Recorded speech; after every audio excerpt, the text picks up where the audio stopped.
소득의 원천이 되는 소득 또는 수입, 누군가에게는 또 사업이라는 게 소득이라기보다는 수입의 개념이 더 크니까.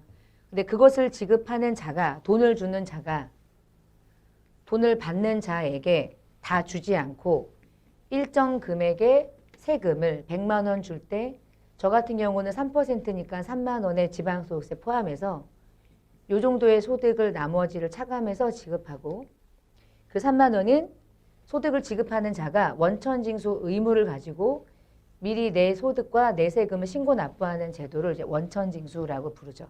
그래서 얼마의 원천징수를 하느냐, 얼마를 징수하느냐, 사실은 이게 다 세율이니까 그 세율이 몇 퍼센트냐에 따라서 세금이 다른데 그 세율은 뭐 때문에 달라지냐면 소득의 종류에 따라 달라지는 거예요. 그게 저는 사업소득이니까 3이지만 근로소득이면은 아예 세율이 없어요. 표에 의해서 징수하니까. 그래서 원천징수라는 게 뭐 이런 제도인 거고. 그래서 원천징수를 하게 되면 이 원천징수 의무자, 대부분 회사죠, 회사. 지급하는 자. 지급하는 자가 원천징수를 하고 그리고 그걸 부가가치세, 아니 소득세를 이제 신고하게 되는데 여기 보면은 이렇게 원천징수를 매달 할 거 아니에요, 매달. 왜냐면 이게 근로자들에게 급여를 주는 게 매달 있으니까. 그러면 근로소득을 지급할 때마다 매번 세금을 징수하잖아요. 그래서 원천징수는 언제 신고하냐? 언제 신고하냐면 2월 달에 급여를 지급했다. 만약에 2월 달에 2월 뭐 18일에 급여를 지급했다. 그러면 그때 원천징수한 거는 그 다음 달 10일이야. 그러니까 3월 10일에 신고 납부한다. 이렇게 보시면 돼요. 그래서 원천징수는 매달 10일에 신고해요. 근데 지급하고 났어? 지급했어? 그 다음 달 10일. 그렇게 신고 납부하는 게 원칙이에요. 근데 원천징수 제도 중에서 반기납부라고 있어. 반기납부. 반기납부가 어떤 제도냐면 원천징수를 해가지고 이제 세금을 신고 납부하는 거는 맞는데 이 회사가 매달 급여를 주고 원천징수를 해야 되는 내용 중에 상시 고용 인원이 20인도 안 돼. 15명이야. 15명인데 매달 급여는 주지. 매달 징수는 하죠. 그거를 매달 신고한다는 게 이들에게는 좀 부담이 될 수도 있어요. 그러니까 업무에 대한 능력도 부담이고 세금을 늦게 내면 늦게 낼수록 기업은 좋거든. 세금을 어쨌거나 내가 운용할 수 있으니까. 그래서 20인 이하의 근로자를 고용하는 기업은 신청하면 반기 납부를 할 수 있어요. 그러니까 6개월에 한 번 신고하는 거야. 1월부터 6월까지 급여 줬던 거를 급여는 주고 징수는 하고 그 징수했던 세액을 들고 있다가 6월이 끝나고 난 다음에 7월 10일까지 신고 납부 이렇게 1년에 2번 신고할 수 있어요. 그러한 사람들을 반기 납부 대상자라고 불러요. 그리고 그때 우리가 원천징수하게 되면은 신고서를 만들어야 되는데 그 신고서를 이렇게 불러요. 원천징수 이행상황신고서라고 불러요. 이걸 나중에 여러분 실기 가시면 실무 프로세스에서 이걸 직접 작성하는 게 나올 거예요. 같이 이제 그때 하면 될 것 같고 이제 이런 이름이 있구나. 부가세 신고서랑 같은 개념이구나. 부가세도 3개월마다 신고서를 만들잖아. 그러니까 얘도 마찬가지인 거야. 소득세도. 그래서 반기납부 대상자는 6개월에 한 번 하는구나. 좀 편하겠다. 이렇게 생각하시면 돼요. 그래서 원천징수 의무자는 소득을 지급하는 자가 한다는 뜻인 거고요. 원천징수의 종류, 원천징수의 종류 중에 원천징수를 하는 그 순간 모든 게 다 완납되는 징수 방법도 있고 원천징수를 하긴 했지만 미리 낸 거밖에 안 되는 거, 나중에 다시 정산해야 되는 거. 그게 예납적 원천징수죠. 그래서 완납적 원천징수는 원천징수가 되는 순간 모든 납세 의무가 종결돼. 그래갖고 종합소득 신고 안 해. 그래서 과세가 분리된 거야. 그걸 우리는 분리과세 됐다 이라고 부르죠. 그 분리과세가 됐던 대표적인 케이스 중에 하나가 일용 근로자, 복권 당첨, 기타 소득은 기타 소득 금액 300만 원 이하 뭐 이런 거 있잖아요. 그런 것들이 전부 다 분리과세가 됐던 거예요. 근데 여러분 생각해봐. 아, 이자와 배당 소득을 더해서 연간 2천만 원 이하까지 분리과세. 그러면 이들에게 이런 식의 소득을 지급할 때 원천징수를 대충 해야 돼요? 완벽하게 해야 돼요? 완벽하게 해야지. 그래야지 끝나게. 그래서 이런 근로는 15만 원까지는 안 하지만 20만 원 주면은 20만 원에서 15만 원을 빼. 5만 원에다가 6%를 곱해. 그리고 마지막에 55% 세액을 공제해. 그 나머지를 세금을 내. 뭐 이렇게 했잖아. 계산 구조가 아주 세밀하지. 복권 당첨.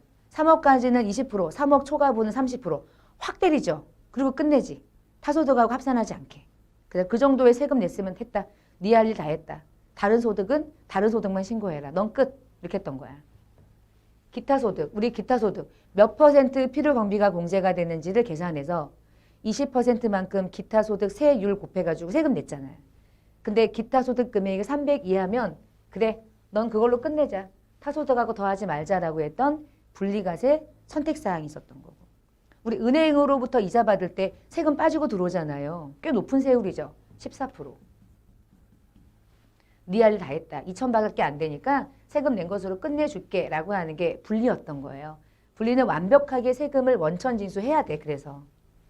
근데 예납적인 원천징수는 원천징수를 했다고 해서 모든 납세 의무가 종결되는 게 아니고 소득을 지급받는 자는 나중에 내 소득과 혹시 다른 소득이 혹시 있다면 무조건 합산해서 5월 달에 소득세를 신고 납부를 해야 되는 징수 방식이 예납이죠.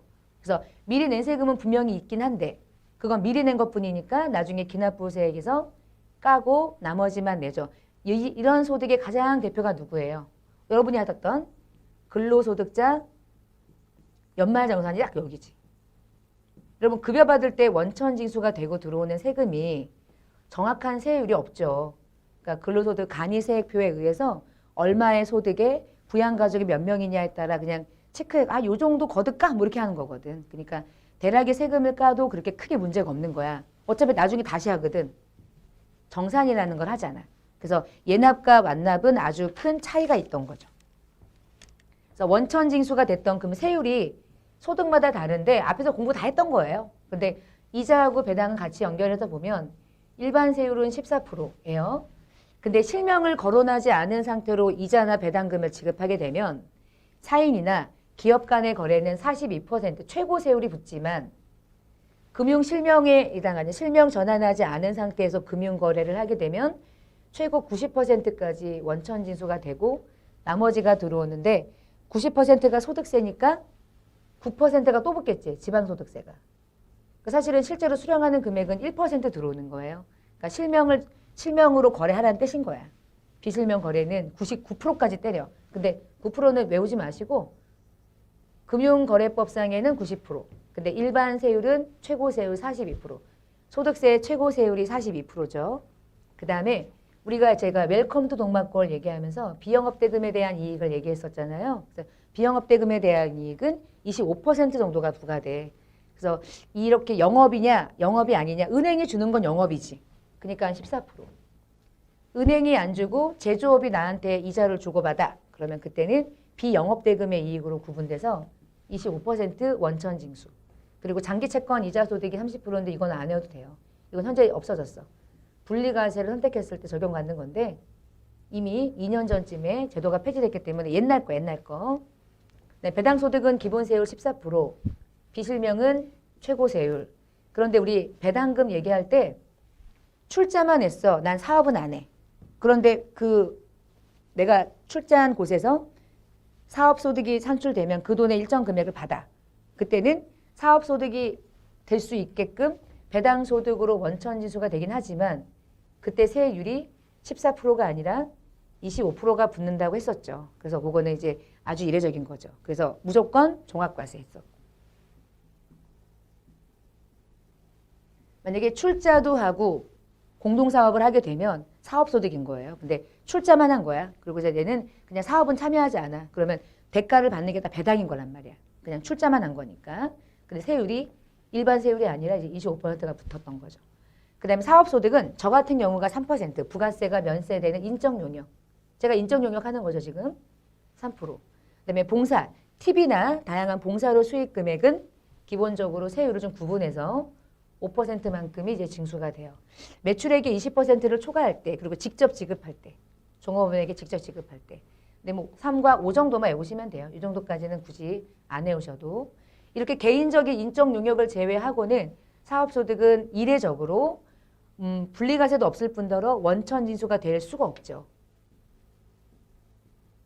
제가 가게에서 물건 팔고 돈 받는 입장이잖아. 근데 돈을 주는 애가 꼬맹이야. 문방구를 하거든, 내가. 그러면 꼬맹이가 나한테 돈을 줄 때 아저씨 원천징수 얼마 할까요? 이렇게 할 수 없잖아. 그러니까 다 받고 소득신고 하는 거죠, 이렇게. 저 같은 사람이나 돈 받을 때 까고 받는 거고요. 예외적인 거죠. 오히려. 자, 근로소득은 상용직과 일용직을 구분해요. 그래서 일용직은 15만 원 빼고 6% 때리죠. 대신 뒤에서 세액공제 55%를 또 빼주지. 그래서 세금이 산출돼. 뭐 이렇게. 그렇지만 55%는 세액공제율이고요. 일용근로자가 부담하는 세율을 물어보면 6인 거야. 6. 6%를 곱하니까. 근데 상용직은 매월 급여를 지급할 때 간이세액표에 의해서 징수를 하고 상용직은 나중에 7단계 초과 누진세율에 맞게 내 소득에 비례해서 세금을 부담하지. 그래서 그걸 이제 기본세율이라고 써놓은 거예요. 세율을 이렇게 정리하면 한 문제 건질 수 있어요. 그다음 연금. 연금은 국민연금 같이 공적연금은 걔네들이 만든 표가 있어. 표딱지에 의해서 징수가 되고 나중에 기본세율에 의해서 이제 나중에 종합소득 신고를 하는데 일정 요건 충족하면 연말정산으로 끝낼 수 있고요. 자, 일반 연금은 나이가 내 나이가 몇 살이냐에 따라서 55세부터 70세 미만이면은 연금이 들어올 때 5%가 까지고 70에서 80세 미만이면은 4% 까고 내가 80세 이상이면은 3%가 제외하고 들어와. 그리고 종신계약에 의한 연금은 4%. 원천징수가 되지 않은 퇴직소득을 연금을 수령하게 되면 나중에 뭐 여기까지 아니어도 돼. 요 정도. 요 정도.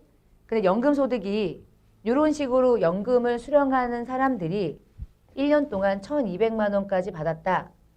그 얘기는 내봤자 이거 낸 거잖아요. 원천징수. 그럼 이걸로 분리과세를 하면 어때요? 엄청나게 유리해지지. 종합소득 신고하면 어쨌거나 최저 부담 세율이 해봤자 6이잖아. 그럼 이거 내는 걸로 끝내는 게 나아요. 무조건 종합소득 가는 게 나아요. 얘가 나올 수 있지. 그러니까 1,200만 원 이하의 사적연금은 분리과세가 가능했던 이유는 이들에게 유리한 거예요. 연금소득이.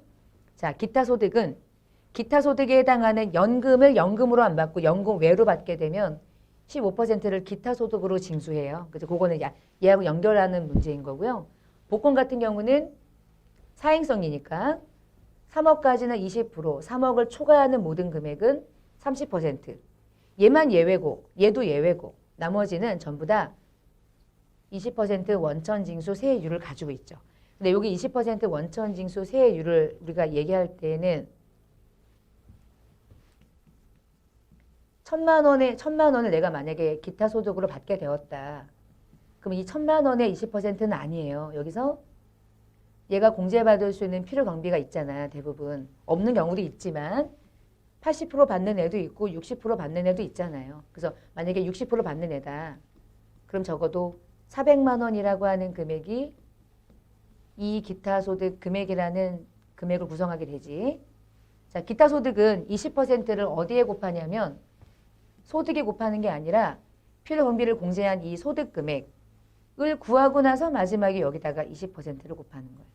그래서 우리 책에 나와 있는 내용 중에 정확하게 수정을 하면 20%가 적용되는 소득은 기타 소득이라고 하면 얘거든요. 그렇게 하면 세법은 일단 용어 자체가 매우 중요하기 때문에 20%는 기타 소득 금액에 하면 정확한 거예요. 기타 소득과 기타 소득 금액은 너무나 큰 차이를 가지고 있기 때문에 그렇게 구분하시면 되고 퇴직소득은 연분연수법이라고 그래가지고 기본 세율에 적용돼요. 이거는 뭐 그냥 이런 게 있구나 정도만 알고 계시면 되고. 그래서 원천징수 세율은 맞는 거 틀린 것만 짝짓기 많이 나오거든요. 그러니까 그렇게 구분하시면 좋을 것 같아요.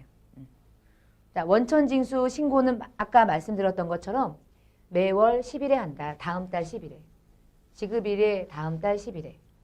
근데 예외적으로 상시 고용 인원이 20인 이하면 반기 납부 신고를 할 수 있다. 그래서 6개월 단위로 그 다음 달 10일까지니까 7월 10일에 한 번 신고하고요. 그 다음 연도 1월 10일에 한 번 신고하고 이런 식으로 가능하죠. 이렇게 해서 우리 원천징수할 때 회사가 우리 회계 처리할 때 급여 지급할 때 원천징수하면 다 뭐 잡아요?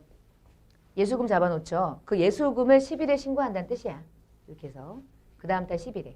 그리고 그때 제출하는 신고서를 우리는 원천징수 이행상황 신고서라고 이제 부릅니다. 그렇게 해서 원천징수라고 하는 게 이런 소득에 대해서는 이만큼 세금을 까는구나. 그리고 깐 세금은 언제까지 신고하는구나. 그때 신고할 때 양식은 저거구나. 그렇게 보시면 돼요.